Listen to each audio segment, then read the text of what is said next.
I am Brad Keeler. He is Intisar Ahmed.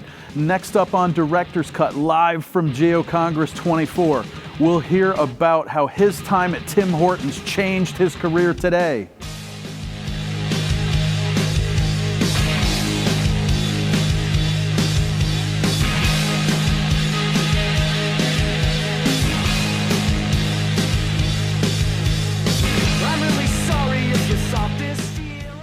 Hello again, everybody, and welcome to another episode of Director's Cut.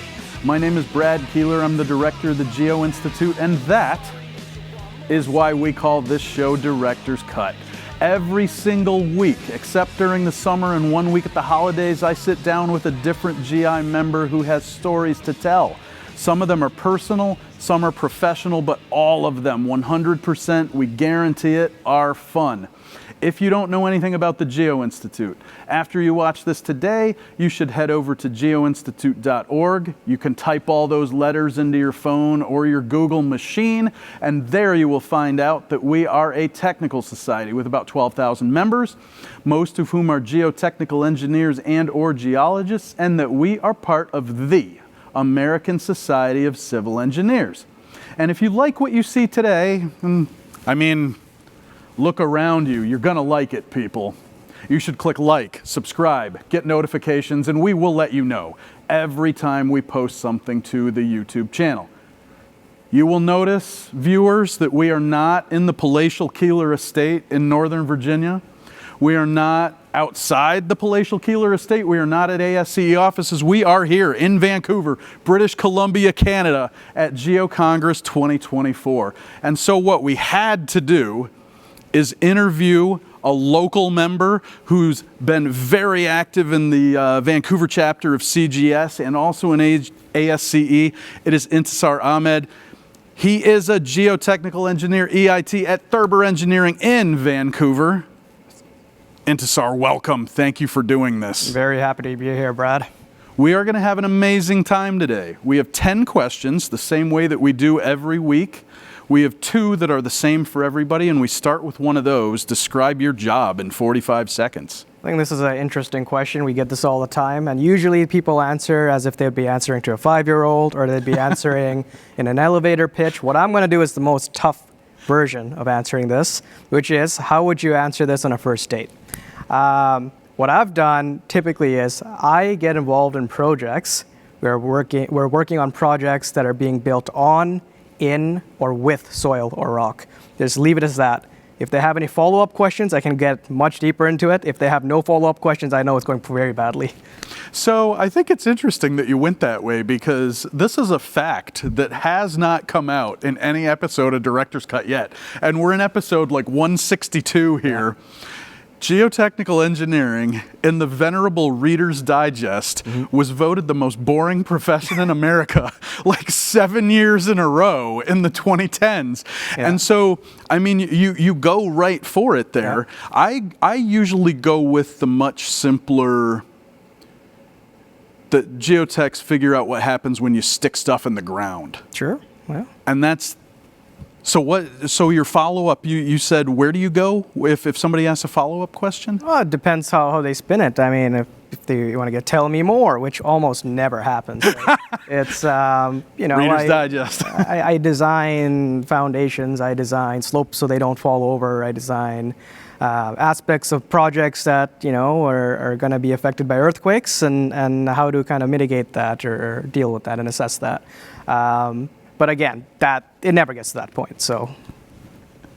That's all right. I feel like most of the people watching this were good to go. Yeah. And maybe now they know what to do on that next first date. So that was excellent. Yeah. We have to get into the fun questions on Director's Cut. That's the meat and potatoes of the event here. So we'll start with this one. Sure. What's the longest flight you've ever taken? I was thinking hard about that one. I've taken a lot of flights, but I would say 14 and a half hours from Vancouver to Hong Kong. I'm actually not traveling to Hong Kong. I'm trying to get to Bangladesh, which is where I'm from. It's a transit flight. More recently, I would have taken a 10 and a half hour flight to Tokyo in last November for a vacation. But 14 and a half hours is a gauntlet. Do you have a strategy for long flights, or is it different every time? I try to go to sleep right away and sleep for several hours and then wake up and do stuff. What's your plan? My strategy is just download things on Netflix to watch offline, and until I fall asleep, that's pretty much it. I don't try to beat jet lag; it never works out. So. That's good. I feel like you just learn after a while, right? You have one horrible experience, and it changes you forever, and then you realize you're not going to win, that the time zones are going to get you every single time. I can't sleep very well on planes. The neck pillows suck. They don't work. I mean, yeah.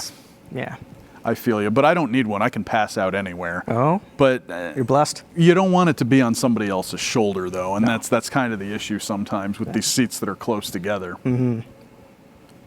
For the practice question, which is always the third question in the interview, we have to talk about something local. We are here in Vancouver. Mm-hmm. It's a beautiful area with a lot of unique geology and geotechnical challenges. Mm-hmm. And so I wanted to ask you how that's impacted your work now. I mean, when you fly in, you see the levees at the airport so that the whole thing doesn't become some kind of basin. So how does the unique aspects of the Vancouver area affect your work? It's funny you mentioned the airport flood protection system. I have been involved in that work very recently, and in general, a lot of flood protection projects nearby. But if you're talking one problem in particular, Vancouver has so many geotechnical problems to choose from.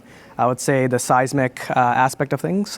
We have, this Cascadia subduction zone area, very high seismic hazard, the same kind of hazard or similar hazard that our friends in the Pacific Northwest and the U.S. Deal with. We have liquefiable sands. We have,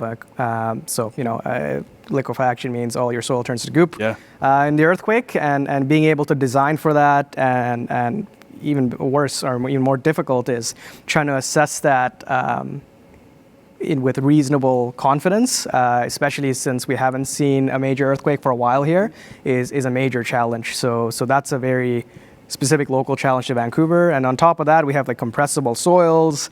We have peat deposits. We have shallow silt deposits. We have go up the Sea to Sky Highway. You'll see rockfall problems. We have glacial soils with artesian pressures down there.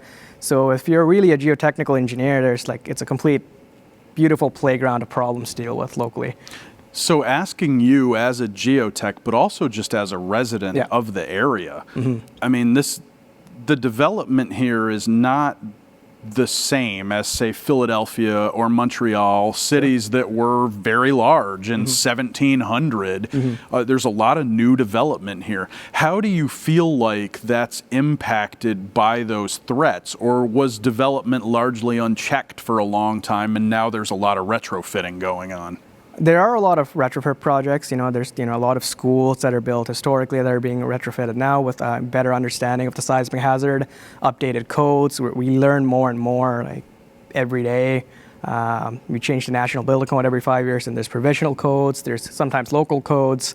So I would say that it's just a better understanding of the hazard increases, and you kind of adapt to it as need be.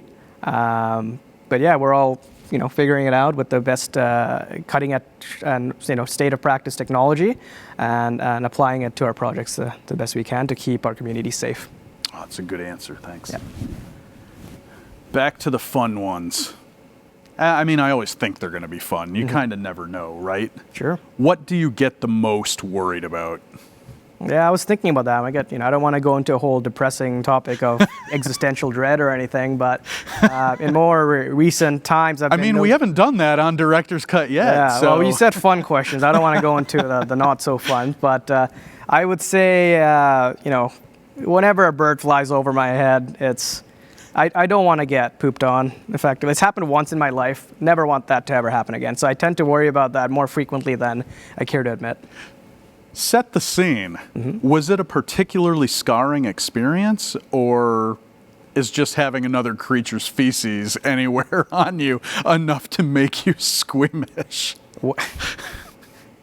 That's, the way you phrase that is sometimes you got to call a spade a spade. Yeah, it is what it is. But the only time it's happened, I didn't know it had happened. I was probably a kid in Bangladesh, and it must have been a crow. We got a lot of those. I'm there with a black shirt on, clean outfit, and then 1 second later I have some kind of weird coagulated fluid substance on my shoulder. I don't know what it was. I didn't know what it was at the time, but a few years later, I realized what it was. Yeah. And so I guess that is particularly scarring, because I've had a few moments like that where something happens like that, and much later you realize, like, you have one of these moments, you're looking at something and everything comes flooding back. Yeah. I sympathize with you, because my wife is also terrified of being pooped on by a bird. Yeah. It's happened to her twice, and when we go to the beach, as a result, she wears these, she doesn't watch any of this, so this is all okay. She wears these ridiculous hats that cover like huge amounts of area, and it's to prevent being pooped on. Well, thankfully, I'm not changing my outfit as a result, but I am ducking a little more or rocking a little faster when something's flying over me. One of the really cool experiences that you had that I wanted to ask about is your co-op degree program at UBC. I think we were talking a little bit before the interview. You did 3 different co-ops. This is, you know, I have a son about to go off to college, and we've been talking to him about doing things like that. And it's super appealing because of the experience you get before you go into the workplace. What did you take away from going through a co-op program like that that you feel like maybe you would have missed out on otherwise? I think I had a bit of a strange co-op experience than maybe the average person. Most people explore different jobs to see what they like. I did the same exact job in different companies. Geotechnical engineering consulting is all I did in my co-ops. And I did, and mostly in larger organizations, publicly traded and privately traded, or privately owned. And I got experience doing the same job in different organizations to understand corporate culture a bit better. Okay. Obviously building on that experience each time, but that gave me a much stronger understanding of how different teams of people solve similar types of problems, right? Understanding different approaches, different mentorship styles, different corporate environments.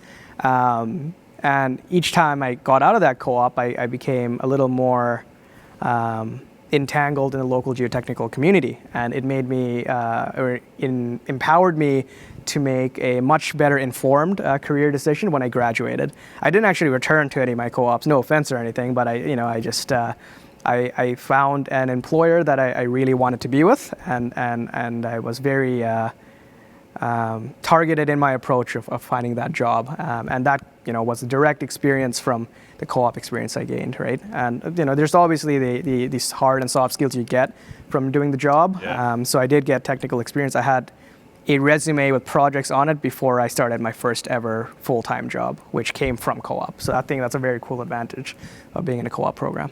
But I think also, most people who come out of school with a degree who do reasonably well, you've got those technical skills, right? Mm-hmm. But learning to work in an office with a lot of different types of people is really challenging. I mean, you don't ever have to talk to anybody in accounts payable when you're in school. Yeah. I mean, how much do you feel like that made your transition easier?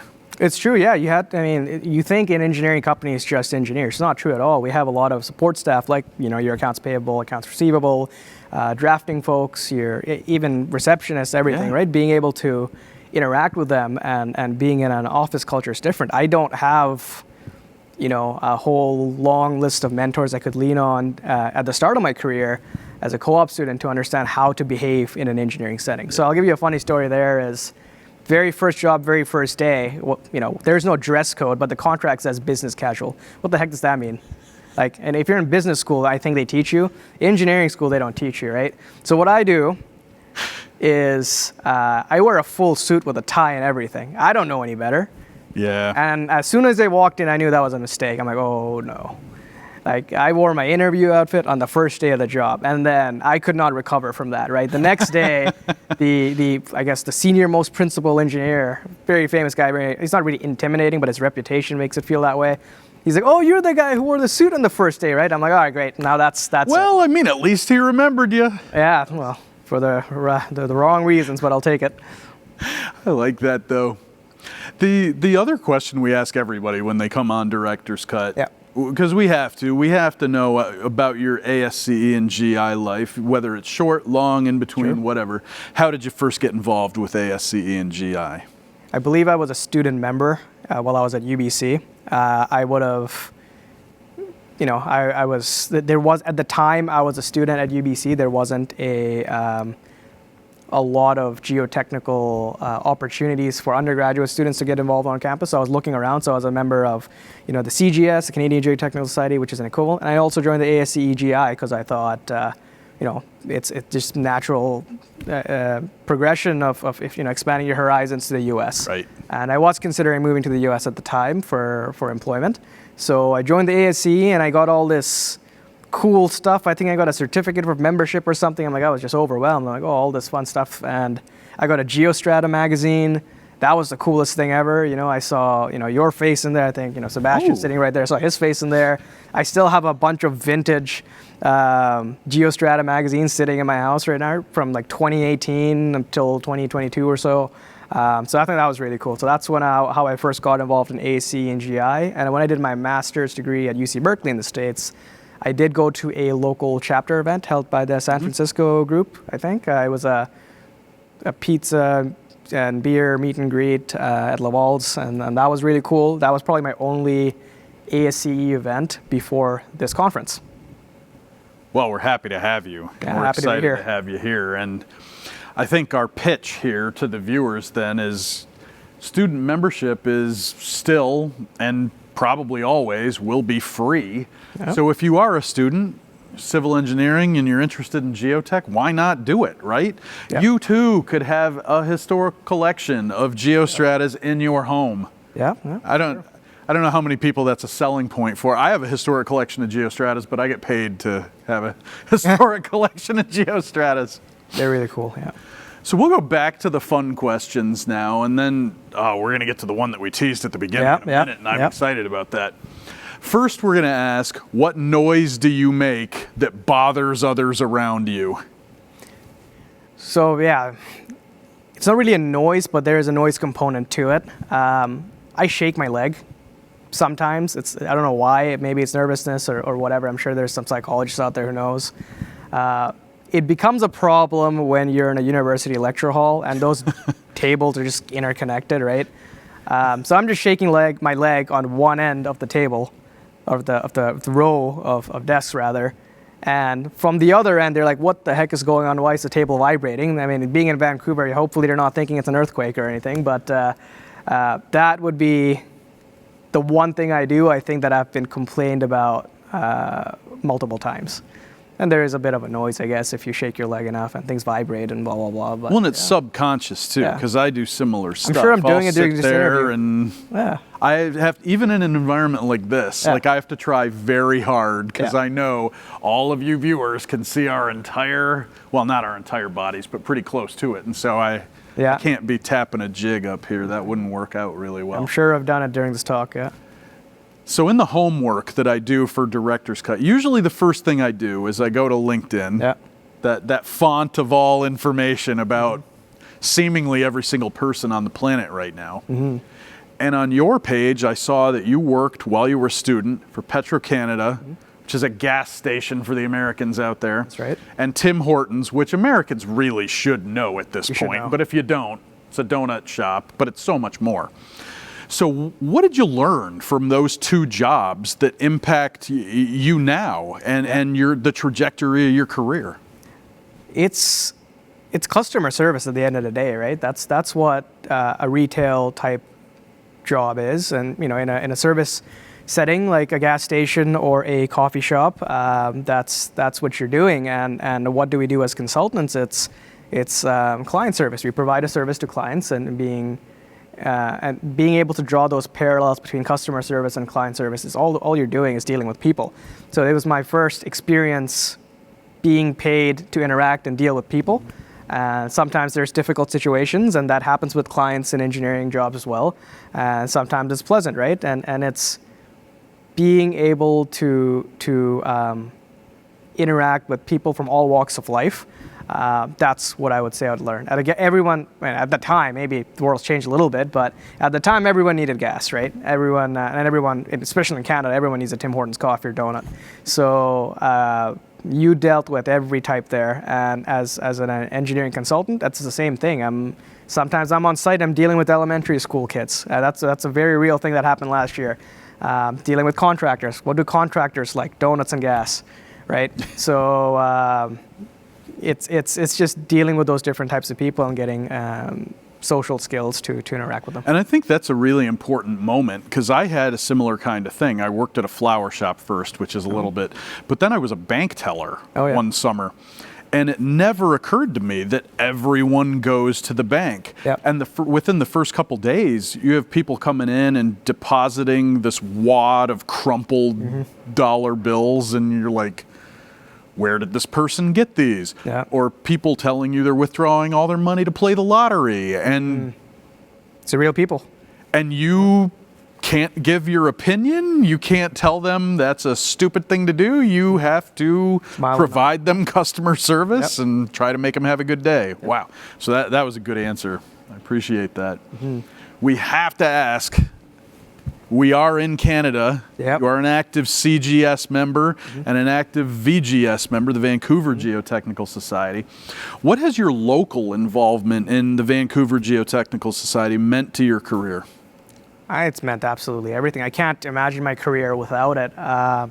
So the VGS, the Vancouver Geotechnical Society, is a local section of the Canadian Geotechnical Society. It's like your local chapters for ASC, GI. I started doing that, I think, as a third-year undergraduate student. This was before we had a student member position on the chapter or on the VGS executive, and I just wanted to be involved. I was terrified of doing it, but some people at my co-op, my very first co-op job at Golder, they told me that it's a good opportunity to get involved. You don't need to understand absolutely anything of the technical talks that are being presented, but you can pick up tidbits and grow your network. And I'm like, all right, why the heck not? It just seems like a natural progression. It's like being involved in a student club, right? This is the extension of that in your professional life. So doing that, I expanded my network, understood much more about the local industry, met a lot of people, got my name and face out there. And that's, in a way, that's how I got my current job at Thurber Engineering. It's, the president of Thurber at the time was giving a talk at the VGS. I was the little keener undergrad sitting in the front row. They noticed that. I don't know the guy. I shake the guy's hand, or rather give him a fist bump. His hand was broken. But the partners there noticed that who is this random undergraduate sitting in the front? And they remembered that, and I kept that relationship going for a couple of years until I graduated. And then I sent an email to dump my resume in, and here I am now, right? So I started as a bright-eyed student member, and now I'm had the fortune of being the chair of the VGS. And now I'm one of somewhat of the gray hairs in there, and kind of get out of the VGS and make space for other people to come and take their opportunities and really facilitate quality technical content and for the local membership. Yeah, I feel like we're speaking to the student population a lot throughout the course of this interview. But again, for all the students that are watching, I think within the GI and within CGS, getting involved in a local chapter, they're very welcoming environments. Like Intisar was saying, there are not a lot of students there. Typically, you get noticed. And it's a small enough environment that it's not, in my opinion, it's not overwhelming, and it's very easy to fit in and participate. And how hard do you feel like it was to get involved and get on the track to where you are now, being the chair? Being involved, I think any professional or technical society, we're always looking for people. So I think, in the VGS, I don't think it's any different from you folks. It's the easiest thing to do. Just say hi and put your hand up for things, and it'll go to places you never would have imagined. And I think anyone who's been an active volunteer in these kinds of things, I've never met a single person who said they regret the time they spent volunteering. It's given them back more than they've had to put in. And I would agree with that sentiment. That's happened with me for sure. And that is a powerful endorsement. We've made it through the entire interview without talking about GeoCongress. Oh yeah. We have no choice. We have to do that now. Viewers can see behind us this massive wall with all the graphics on it for GeoCongress. What is the best part? Even though as we tape this, the conference hasn't even technically started yet, what's the best part about having GeoCongress in your hometown? I think, well, aside from having Brad Keeler in Vancouver, right? I think that the very first conference I saw in Vancouver would have been Geo Vancouver 2016, Oh, which yeah. is a CGS conference. I was a volunteer as a student there at the time, and having been to that and having seen the start of this, you describe it as the big family reunion Yeah. for the GI. I think for us in Vancouver, it's like extending our family to the US and welcoming all of these GI professors or GI folks that we may not necessarily see. We get a lot of professors attend to the VGS, but now we're seeing a lot of practitioners coming from the US, and just being able to welcome the American community of geotechnical engineers here and be able to cross-pollinate some knowledge with their own Vancouver flavor. I think that's a really awesome opportunity. I would say, yeah, that's the best part, is just expanding our family a little bit, right? And hopefully just everyone gets out of Geo Congress having made a few more friends.